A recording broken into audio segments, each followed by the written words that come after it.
I've seen in the media a lot of talk.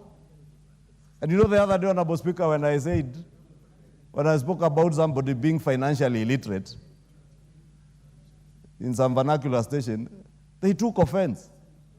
But when you're financially illiterate, you are.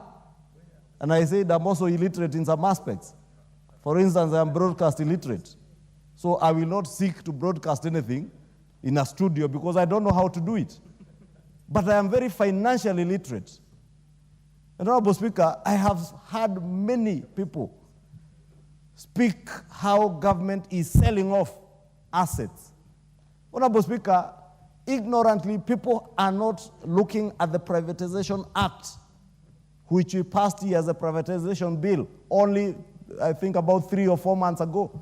And that Privatization Act now makes it very clear how government will divest from investments it had made in the past, whether it is through initial public offering, whether it is through the identification and getting into joint ventures with strategic investors, whether it is through what would be an outright sale of some assets, Honorable Speaker.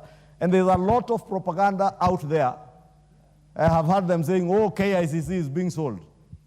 Honorable Speaker, KICC today, 90% of the tenancy at KICC, I think, is Parliament, paying peanuts because it's a government to government. But this is a prime location in our CBD. A prime location, Honorable Speaker, if KICC was, for instance, to be leased to a hotel chain, a chain of hotels that can run, those who have the expertise and the private sector expertise to run conferencing facilities and hotels, convert the whole building into a hotel, for instance.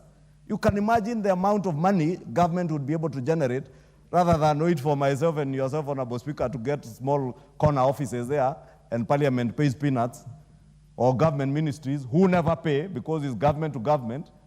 KICC, I'm certain, owes other government agencies money.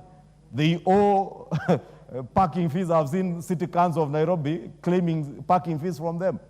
Kenya Power, Honorable Speaker. Therefore, all the negative propaganda that is being propagated in line with what we have done here with the Privatization Act, Honorable Speaker, people must know, those who are propagating this negative propaganda, that government assets are being sold for a song, or there are certain deals anywhere.